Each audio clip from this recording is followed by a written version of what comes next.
Welcome, dear friends and guests, to today's rendition of our Asthena virtual talks. Today we have Daniel, who is going to speak on in vivo veritas, using CRISPR to find novel cancer genes and drug targets. And my name is Andreas Strebinger. I'm a professor of marketing at York University in Toronto, and I'm hosting today's virtual talk in my role as the chapter head of the Asthena Toronto and South Central Canada chapter. For those of you who may be tuning in on YouTube or are not familiar with the Asthena, we are an independent and grassroots network of Austrian scholars and scientists in North America, founded in 2002, and we have 13 local chapters in the United States, in Canada, in Mexico.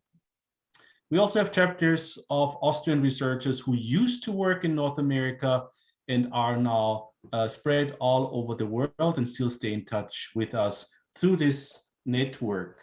We have over 1,000 registered members who do research at universities, but also private institutions and companies. So it's not merely a scholarly network. And our members come from all walks of research life that includes economics, physics, life sciences, but also things like marine biology or the arts or business, as in my case. We offer to our members information. We try to help newly arrived scientists to get oriented in their new North American environment. And we provide career development support and networking opportunities. We organize events, both like in person, at least hopefully we can go back to in-person events soon, and virtual events, and we represent the interests of Austrian scholars and scientists.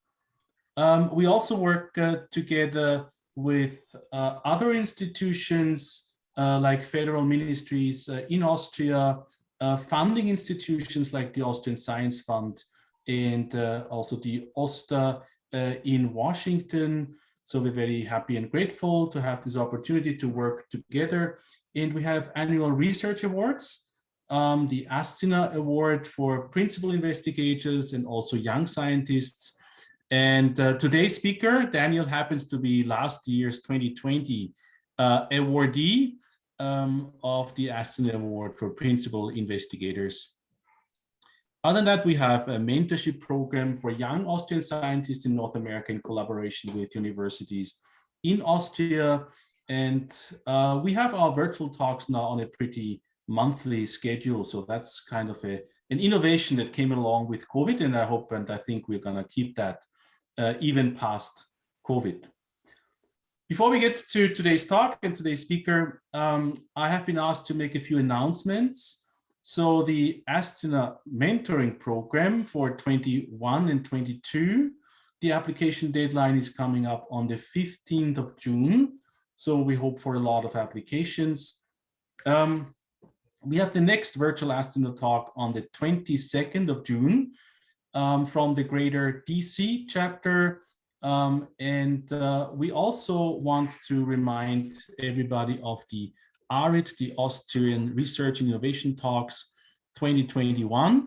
And as things are standing, they should be in person on the 18th of September in Washington, DC. And there are travel grants for early stage researchers via the OSTA website.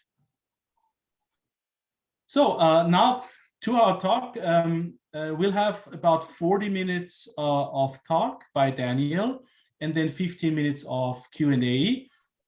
We are planning a sharp end, so to end sharp at 3 p.m. because many of you are very busy, but I hope we have enough time to address all the questions that come based on Daniel's talk. I have to warn you that this talk is going to be recorded and it's going to be put on the Asthena YouTube channel, including the discussion that we're going to have at the end. So finally, to our speaker, Dr. Daniel Schrammek. He is currently an assistant professor with the Faculty of Medicine, Department of Molecular Genetics with the University of Toronto since 2015, and simultaneously also principal investigator at the Lonnenfeld Tannenbaum Research Institute of the highly regarded Mount Sinai Hospital in Toronto. Other than that, he also held visiting professor positions and postdoctoral fellow positions with the Rockefeller University in New York, and before that with the Institute of Molecular Biotechnology with the University of Vienna. And he also was a postgraduate researcher associate in Sydney, Australia, with the Garvan Institute of Medical Research.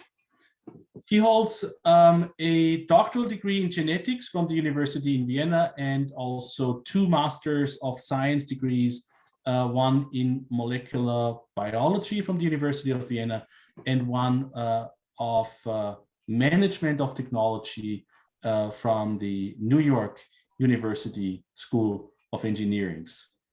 So we're very happy to have him here today. As I said, he also has been or is our awardee of the Astina Award 2020. And I'm not going to try to even talk about his topic, because I would probably mispronounce half of the technical terms there. So we're looking forward to in vivo veritas, using CRISPR to find novel cancer genes and drug targets.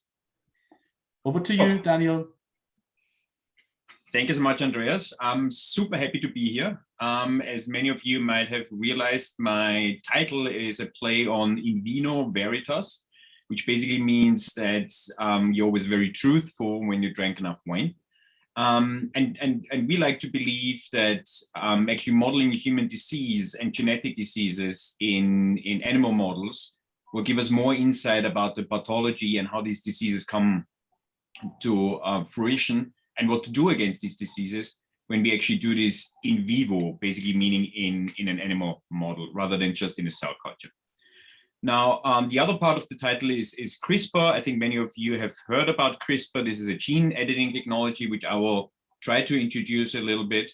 And overall, I tried to frame this talk in a relative layman's term, being aware that many of us are not geneticists, and I tried to make it as easy as possible. Now, in general, my lab is focusing on molecular medicine and human genetics.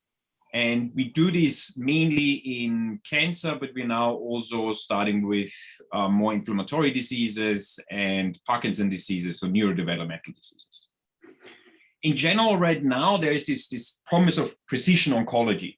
So thinking about the treatment of cancer patients, but in a much more precise manner. The current medicine, or most of the current medicine we are using right now in the clinic to treat cancer patients, is a kind of one-fits-all treatment.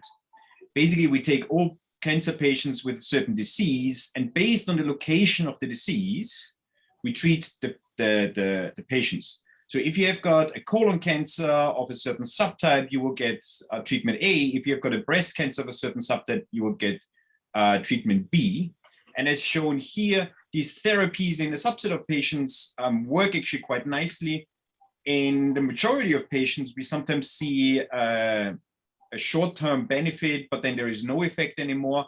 And in a very small percentage of patients, we actually see that there is an adverse effect, meaning that the patient actually suffers from treatment. Now, that's not very common. The most common is actually the no effect, or the first beneficial effect, and then it's basically blunting into no effect. And that's really based on treating these patients in a relatively unselected manner, i.e. just by the location and the histology of the tumor. Now, the future holds the idea that we start to personalize the treatment for cancer patients, not based on the location of the tumor and not on the histology of the tumor, but really by the genetic makeup of the tumor. So a tumor is driven by mutations, and by customizing the treatment to the certain mutational profile of the tumor holds the promise that we will actually start to treat all patients, and that in all patients we actually see a benefit of the therapy. Now, this is done by first screening the patients and their bloods and their tissue and the tumor tissue, and see what molecular alterations are there. And based on these molecular alterations, you would pick a treatment. In reality, all this is rather a black box right now. So this is an idea. We have got very great success stories in doing this, but overall, we are still working with a black box. Sometimes we know how to treat a subset of patients, but we actually don't know why it works. And very often, we don't even know what treatment to give to which patient and to which mutational profile. Now, to lift this black box, that's basically what we are trying to focus on. And this is now all done with sequencing either a liquid biopsy, so in the blood of the patient, or a biopsy of the tumor itself, and trying to find out what drives the tumor, because that would be the best drug target. And this is all enabled by the genomic analysis of disease. And many of you might have heard that we are now in the area of the revolution of next generation sequencing, which means we can now sequence very, very efficiently and very fast and very cost-effective samples within the clinic. And just to give you an idea of what happened in the last 20-something years, is that in the early 2000s, the scientific community sequenced 6 human beings, and that took about 10, 12 years and cost $3 billion, okay? And what you see here is the cost of sequencing one genome over time. And you can see that this is plummeting into the range of $1,000 to $500 to $300. And this is really quite impressive if you think about it. The white line over here is Moore's law. And for those who are not familiar with Moore's law is the idea that processing power in computers doubles every year, right? And that's basically the advance of Western society modeled on computer power. And you all know, if you buy a laptop 5 years ago, by now it's completely outdated. But you can actually see that the genetic advance in next generation sequencing is outperforming Moore's law by orders of magnitude. So right now, we can actually sequence a human genome in the lab, in a small box, which stands on the table, at the cost of about $500. That used to be $3 billion 20 years ago, okay? Now, with all this, to make it a little bit more juicy, there's obviously also a cost, right? So first of all, if the cost of a commodity decreases over time, the commodity is being used much more. Let's think about cars. The first few cars were really, really expensive. Then Ford came along, made cars cheap, and out of a sudden you had explosion in the people who can buy a car. We see the same thing in genomics. In the beginning, it was 3 billion. Now, let's say we are around here. It is about $1,000, maybe $500. And you can see that the amount of genomes being sequenced over time is exactly the opposite of this curve, right? The more you can sequence, the cheaper it is, the more you can sequence. Now, this also has very great interest in economies where companies like 23andMe or Ancestry.com and whatnot starting to actually offer genome sequencing in a customer base. So it's not done in the clinic anymore. Everybody who is interested can get its genome sequenced. And that has all sorts of opportunities and all sorts of difficulties, right? Because understanding what's going on in a genome is actually not that easy. And then what many customers get is basically a list of mutations, but they don't know what to do with it. So, and this is being dubbed the social genome area, which is an interesting concept that everybody is going to be sequenced, and the society is going to have to decide how to deal with it, how to interpret it, and what to do with all this information. Now, for us in the clinic, it is obviously a very great benefit to have as many genomes as possible, because what we can start doing is shown here. So many diseases, inherited diseases, but also sporadic diseases, are caused by mutations within the DNA. So here you have got these 4 different letters. They actually encode the 4 bases of the DNA. And sometimes there's a disruption indicated here by disease. And this is hardwired in the DNA. So by sequencing it, you should be actually able to find out what causes disease. Now, the interesting thing is if you have got a monogenetic disease, meaning a disease which is caused by one single gene, and you've got 10 patients with the same phenotype, with the same symptoms, you sequence them and all have the same mutation, the same gene, it is actually very easy to figure out which gene causes the disease. In more complex diseases, such as cancer, it is obviously much, much harder because a tumor has hundreds to thousands of mutations, and pinpointing which mutation was responsible for the disease becomes very hard. Now, I told you that the scientific community has started to sequence human tumors in great length. And this is actually data which is already 2 years old from a database where the sequencing data is all freely available. And you see that there's 1.5 million samples being sequenced. We found 6 million coding mutations. We found 20,000 non-coding mutations and many, many more alterations. Now, I'm a strong believer that we can do this very efficiently, but from these 6 million coding mutations, we know a fraction of what these mutations are doing. So I think right now we are a little bit in the post-genetic area where we should refocus our efforts from sequencing and sequencing and sequencing to understanding the sequence. And that's something I call functional illiteracy. So let's think about an analogy here. Just because you can read Cyrillic does not necessarily mean that you can understand The Idiot from Dostoevsky in its original language, because that means you need also to know every single word in Russian to really understand Dostoevsky. And the same thing in genetics.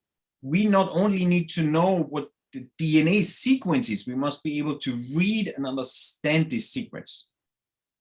Now, the second point shown here is association versus causality.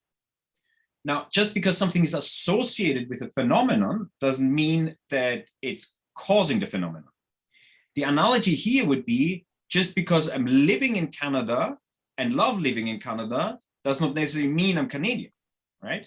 So there's an association and there's causality. Now, most of these mutations, these 6 million mutations, are not causing cancer. Most of them, 99%, are just associated with them. They're bystander mutations. They have nothing to do with the cancer itself. But this 1% is the important percent, and we need to know this 1%. Now, if you now start thinking about this 1%, these mutations are not distributed within cancers, within patients in an equal manner. What you usually see is this long tail distribution. What I mean by that is, if we look at the gene alterations, mutations in genes, for a given gene, there are genes which are mutated relatively often. One of them is P53. You find it in about 80% of ovarian cancer, for example. But most genes shown down here are mutated just in 1, 2, 3, 4, 5% of patients. Now, the research has mainly focused on these very common ones for obvious reasons, and has basically not looked at these long tail genes, which we are looking for. Because if you think about a tumor, the mutational load within the tumor is actually not here on the left-hand side. It's here in the long tail.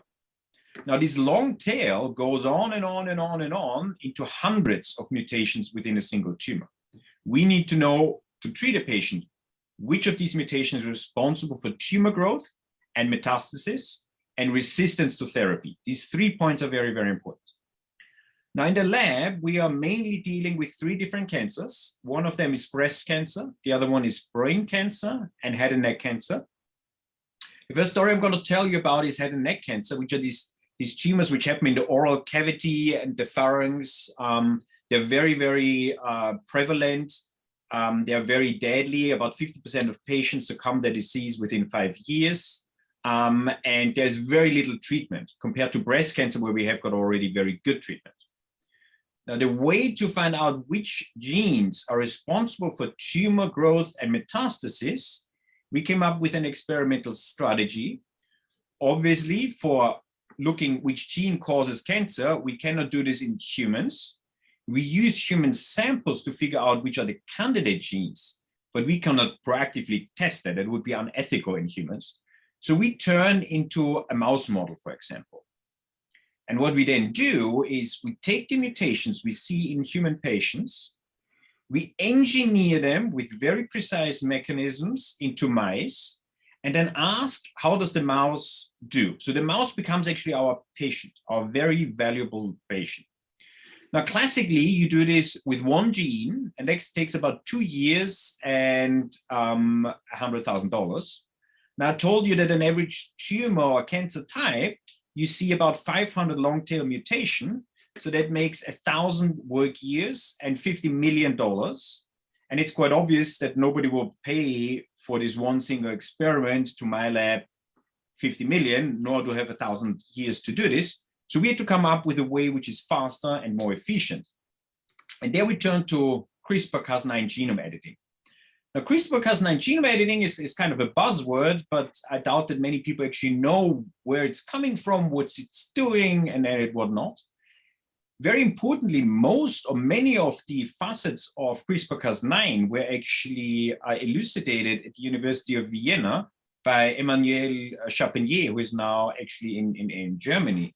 What she found was this CRISPR-Cas9, or she described the CRISPR-Cas9 system, and originally this was found in yogurt, okay?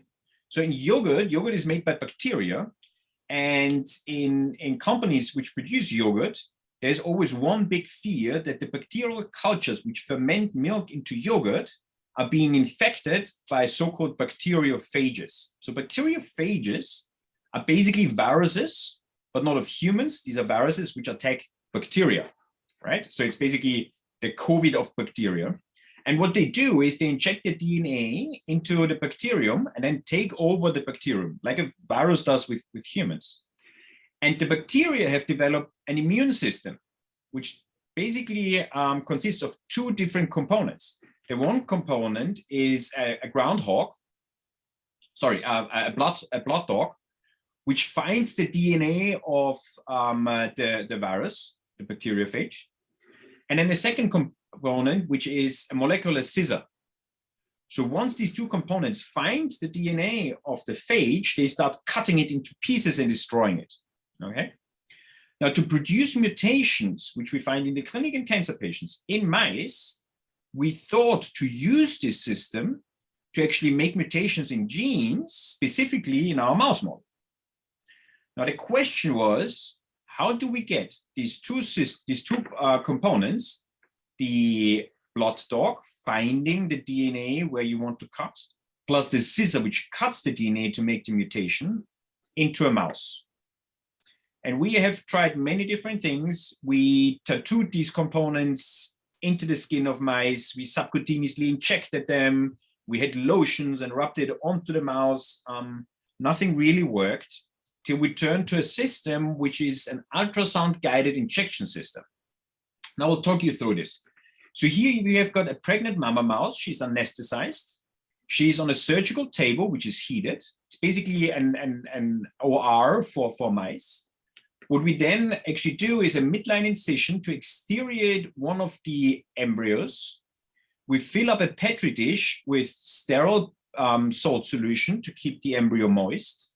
We have got an ultrasound for visualization, and we have got a micromanipulator with a needle to inject very precise virus, which then eventually will infect the embryo.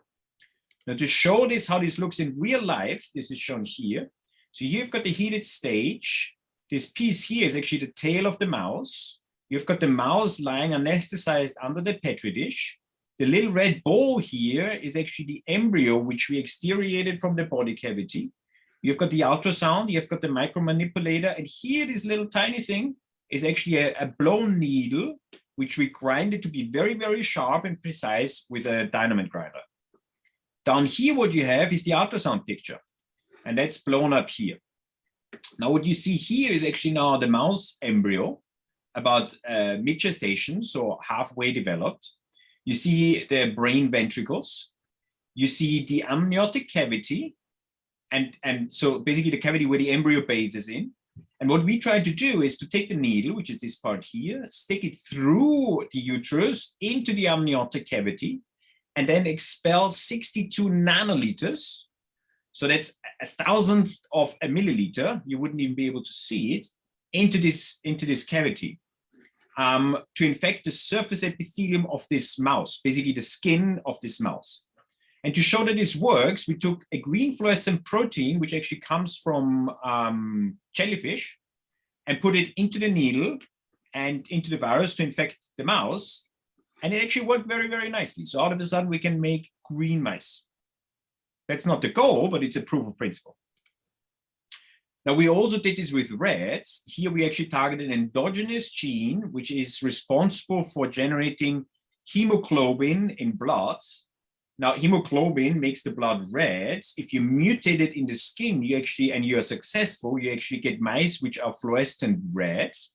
So that worked quite nicely. Here's the skin, the face, and here's actually the palate of the mouth and the teeth. And secondly, what we tried to do was a proof of principle, asking if we actually take a gene, this TGF-beta gene, and destroy the gene, can we actually induce tumors in this mouse? And here's the tongue, and you see that there's a small tumor growing, which is proof of concept that you can use CRISPR-Cas9 to destroy tumor suppressor genes, which will give rise to tumors. Now let's go back to the to the problem. Humans have got DNA, which carry the information to make up the body plan. If there are mutations in this body plan, you get cancer. Now, I told you that in cancer, we see hundreds to thousands of mutations. And the question is, which of these hundreds of thousands of mutations is giving rise to the cancer? And that's a classic needle in the haystack problem. Now, when faced with a needle in the haystack, what most scientists, including me, try to do is to look for this needle. Where is this needle? Now, that's not a very clever approach because that will take forever.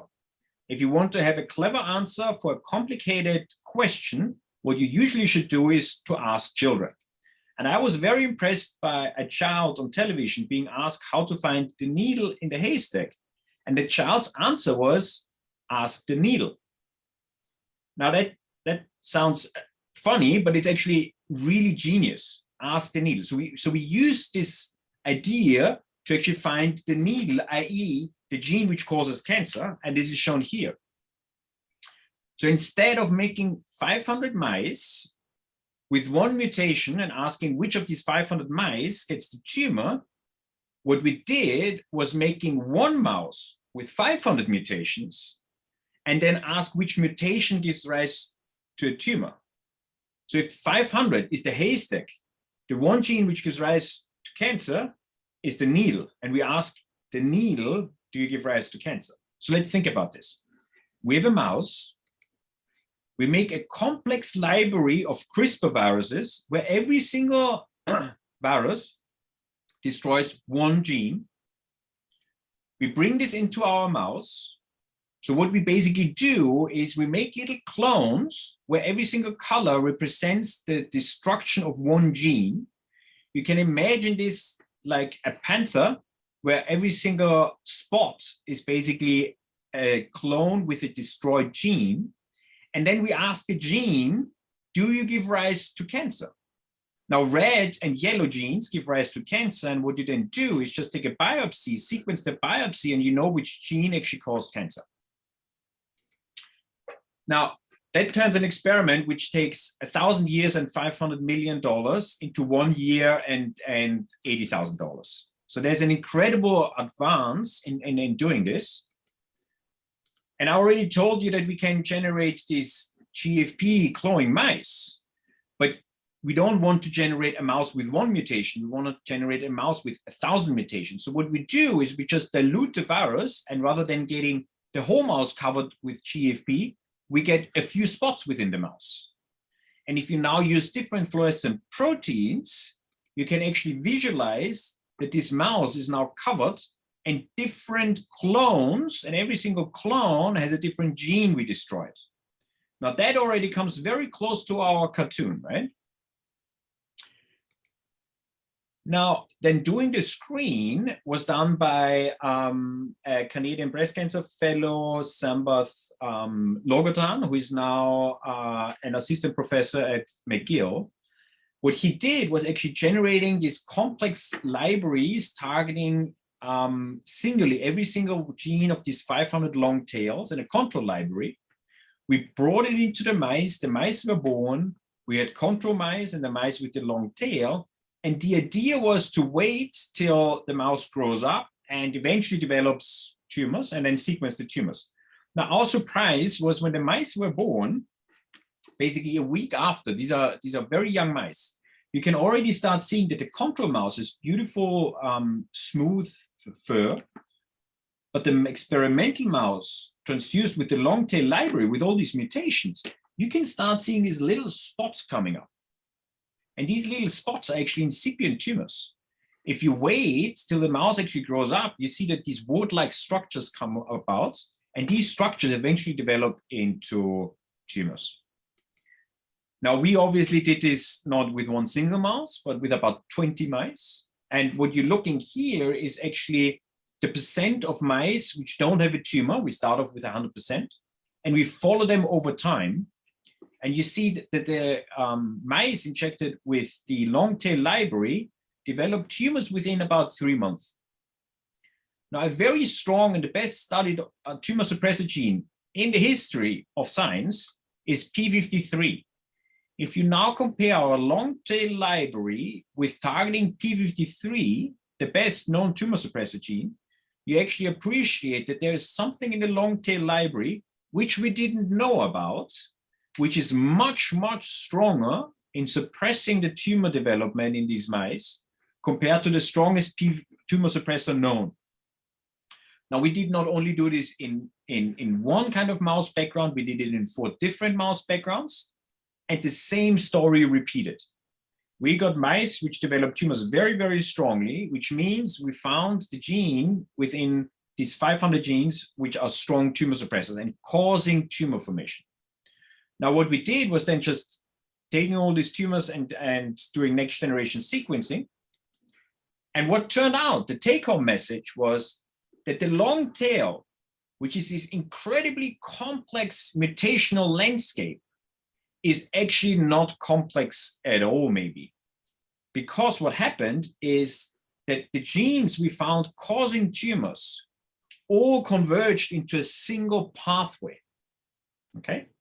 So this is shown here again in a cartoon-like fashion. So we generate mice with tumors. The tumors grow. We figure out which mutation was responsible for the tumor. And what we found was that all the mutations causing actually a tumor funnel and converge into one single pathway, which is called the notch pathway. Now, this has 2 implications. The first one is that the immense complexity we see in cancer might actually be much more simple than we thought. There might be hundreds of mutations, but if they all do the same thing, that would mean that there is simplicity in terms of altered networks. Maybe more tangible and easy to understand is the second implication, which is if this is really the prevalent tumor suppressive pathway being mutated in 70 to 80% of head and neck squamous cell carcinoma patients, it would mean that targeting this pathway would actually enable to treat 70 to 80% of patients. And that's something we're working on right now. Now, to wrap up, maybe just a little bit on the research outlook. What are we going to do next? So I told you that the lab is focusing on this technology of peppering mice with 50,000 clones. And in these clones, we can mutate genes. What we can ask is which genes cause cancer. And that's basically what I've shown you so far. And now we're going from head and neck into breast, into brain, and into pancreas cancer. The second, maybe more important question is, what stops cancer? So to rephrase, which gene do I need to destroy so that cancers don't develop or stop growing? And if you now envision that you can pepper a mouse with 50,000 clones, every single clone is a color, every color is a gene, and you compare a mouse with no cancer and a mouse which developed cancer, you can compare these 2 mice. And if you look carefully, you will actually see that the pink and the red clones are selectively depleted in the mouse which gets cancer, which means that the pink and the red gene is required for tumor growth. and therefore could constitute a very good drug target. The third question we are focusing on is what causes or stops therapy resistance. I think clinically this is a super important question, because we have got a lot of instances where we have got good therapy, but therapy stops working because resistance develops. So in a way, we pepper mice with 50,000 clones, then we apply cancer therapies as we would in the clinic, for example, radiation, chemotherapy, or immunotherapy. And then most of these incipient tumor cells actually disappear, but the resistant one grows out. And we only need to sequence the resistant one to figure out which gene was actually responsible. Now, maybe one interesting little facet of this is immunotherapy. We all know that immunotherapy is basically revolutionizing cancer treatment. And the idea here is that actually body-owned leukocytes, immune cells, attack a cancer cells and kill that cancer cell, okay? And we can use this in the clinic. Now, here we have got the same premise again. I told you that our mice are covered in these GFP-positive cancers. And we have developed with colleagues a system where we take T cells, immune cells, which we call JEDIs, just eGFP death-inducing cells, because when we inject them into the tail vein, they actually find all the GFP incipient tumor cells and eat them up. But the resistant one grows out. And just to show you how impressive immunotherapy works, we have a mouse here on its head with a very big tumor. We inject these T cells, and you see that over 3 days it shrinks. It shrinks over another 3 days, with 7 days, and with 8 days it's basically gone. That's how efficient this works. And now we use this to screen for genes which either cause resistance or even enhance tumor immunotherapy. Now, last slide. I told you that we are now moving from head and neck cancers into other cancers. And this is just to show that we have developed this injection system in the embryos of mice to actually target the brain, the lung, the pancreas, the mammary gland, the bladder, and the oviduct. We are now using all these systems to actually push forward our agenda to find cancer genes and those which are new druggable genes to hopefully find new therapies to combat all these diseases. Now, with all this, I want to thank all the people who are intimately involved with doing all the work, because once you become a principal investigator and group leader, you're basically just sitting in the office and you're writing emails and you're not doing the fun stuff anymore in the lab. So here are most of our lab members. Then within the Lunenfeld, I've got great colleagues who are helping a lot. The main story I told you was actually done by Sam Logatan, who already moved on. Jana Darovic is doing the immunotherapy screen. Chris was helping, and Ahmad was helping Sam. And then we've got many international collaborators and many, many funding bodies who actually help us do all this fun research. And with this, I'm happy to take questions. Thank you so much, Daniel, for this absolutely fascinating look into your groundbreaking work. I think as the group is not too big, we can simply, direct all questions to Daniel and maybe raise your hand. I will watch the chat, but I guess we can just have like a direct conversation without any bureaucratic interference. Absolutely.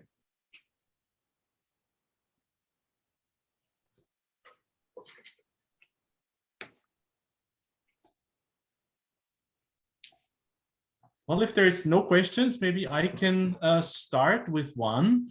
So you said in the beginning that you want to create tailor-made solutions, cures, but it seems that your technology, your technique is opening the space, opening opportunities into also early detection, into maybe even prevention, so that the tumors don't even grow, because you may be able at some point to identify patients that are, or future patients that are at risk.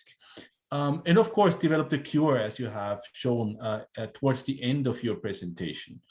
So which do you think is the most promising way and the method that is most suitable, or for which your technique is most suitable? So in the clinic, it becomes very, very apparent that early detection is the best treatment. Because as soon as a tumor is still early, it hasn't evolved into this, basically into this hydra with many tails, where you need to cut out every single tail to prevent the tumor from coming back. Now we can use mutational signatures, but we can also use other genetic alterations, which we can even find in liquid blood biopsies, to figure out if a patient actually has cancer and therefore detect cancer early, which is super important.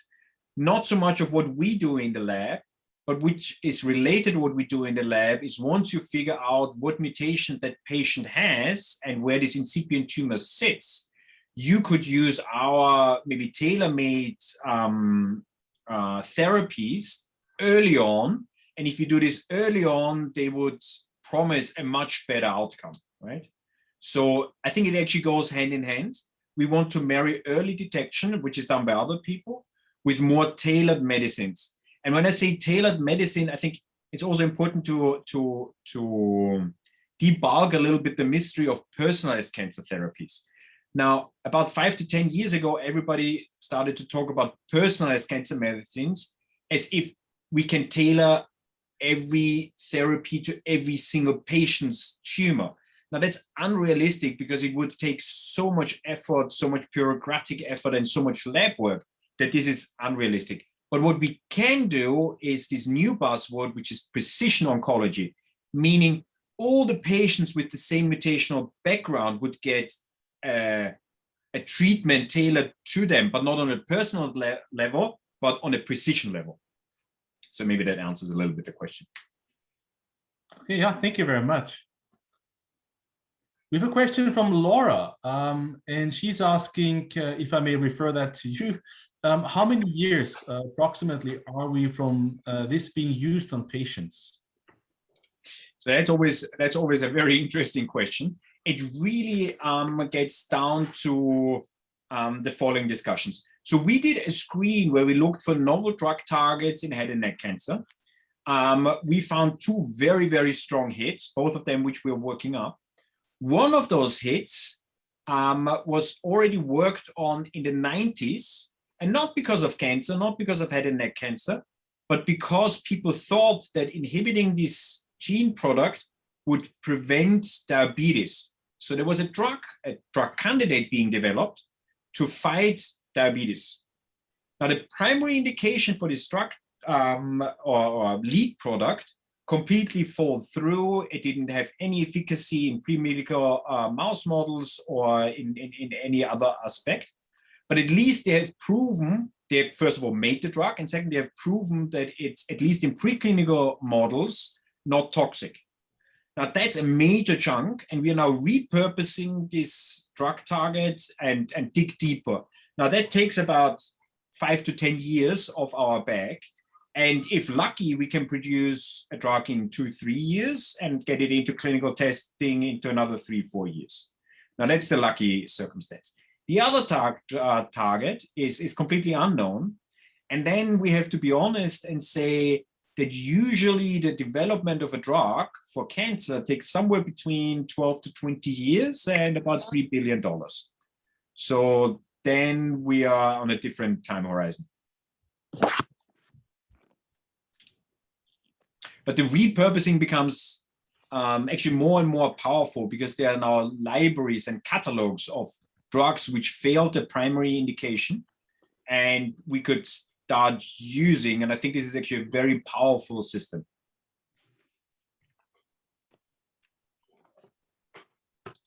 I do have a question, if I may.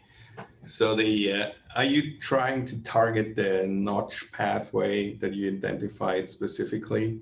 And then I think there have been like notch inhibitors in the clinic, some that failed. Maybe you can comment on why they did fail or what your research came up with. So you think that targeting the notch pathway will be successful in the future? So the notch pathway itself is a perfect question, first of all. The notch pathway itself is a very complex animal.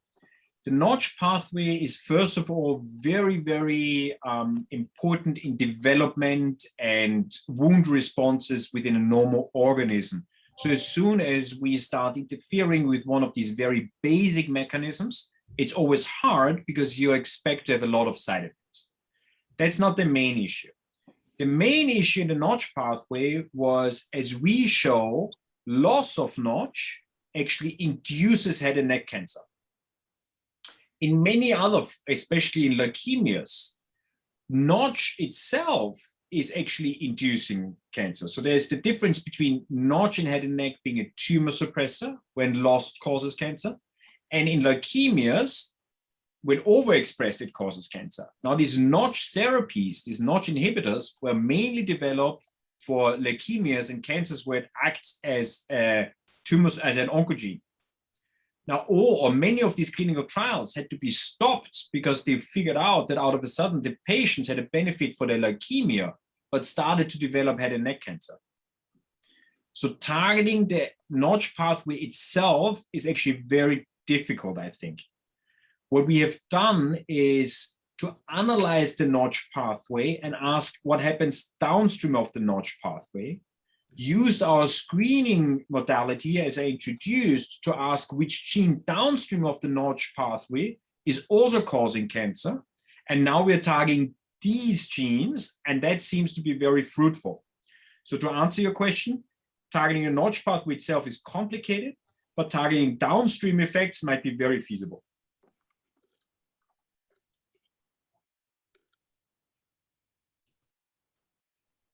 Thank you very much, Peter and Daniel. Very, very interesting question and answer. I have a follow-up question to Laura's question onto the time to use on patients. Do you think that the experience that people had now around the development of a COVID vaccine kind of puts pressure on you folks, you guys, to speed things up and maybe even cut corners and have preliminary authorizations for use? Do you feel some sort of increased pressure to develop the drugs and solutions earlier, or did that not reach you yet? So the pressure to develop drugs was there before COVID, so we didn't need that to feel the pressure. But the interesting aspects. So the first aspect is actually that Moderna, which was founded by a guy from Toronto and a graduate of University of Toronto, who generated these RNA-based vaccines. The company was actually built on the premise of making tumor vaccines. And they refocused with the onset of COVID-19 on using their platforms originally made for cancer to fight COVID. So it is really intertwined.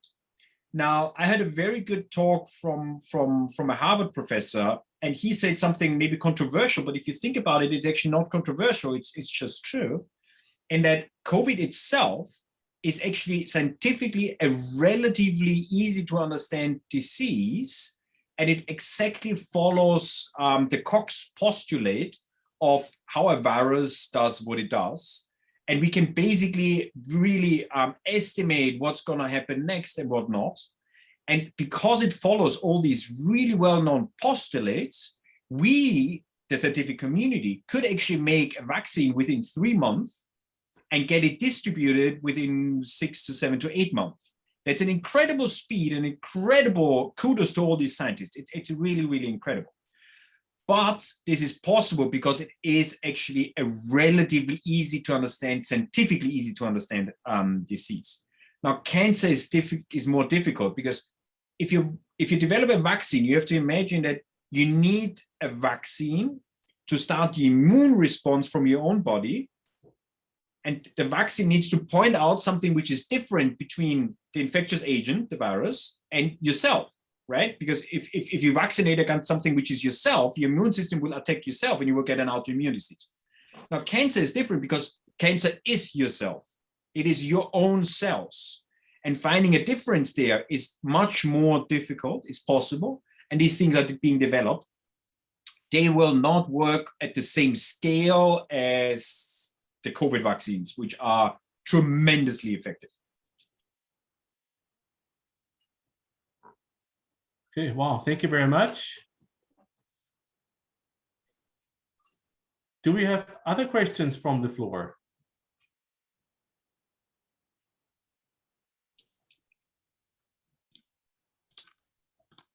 Well, if not, then we want to give Daniel a big hand of applause, round of applause, virtually or physically, whatever you prefer.